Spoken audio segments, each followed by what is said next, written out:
البرتقال مش باين.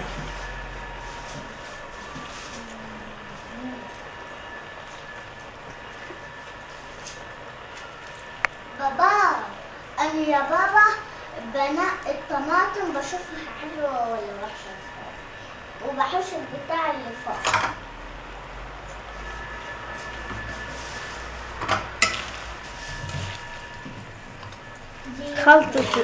خلطة الجمبري اللي زي اللي بابا بيعملها، هتشوفوها الوقت وهو بيسويها، تبقى طعمها لذيذة جدا. ومعانا البرتقال، بنعصر عليها برتقال وليمون مع توم مع التقليب وهي على النار. التوم اهو، تومية معايا اهي. بدأ لونها يبقى برتقالي.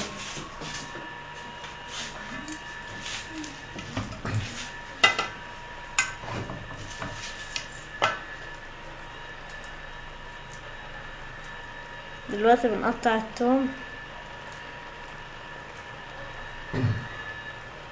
زي ما انتوا شايفين حضراتكم. دلوقتي بننزل الثوم. واحنا حاطين برتقال على الجمبري عشان الجمبري يبقى زيني شويه. البرتقال ده بيديله ايه؟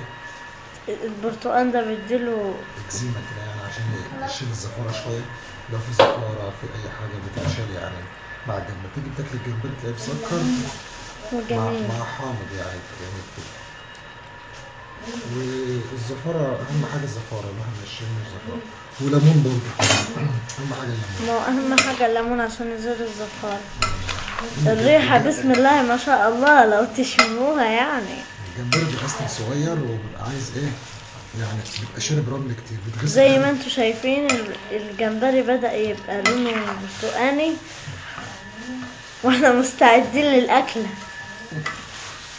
بس هو جمبري صغير بس حلو. الجمبري الصغير ليه طريقة بتعمل بإيدك.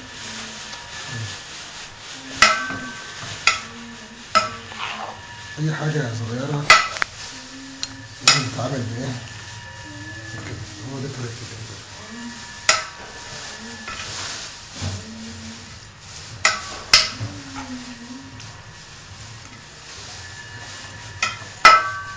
نبدأ كده نسويه شوية ونقلبه اللي فوق لتحت ونسويه كده علشان يدي ريحة حلوة ويبقى يعني كله مش يبقى كله برتقاني كده، صح؟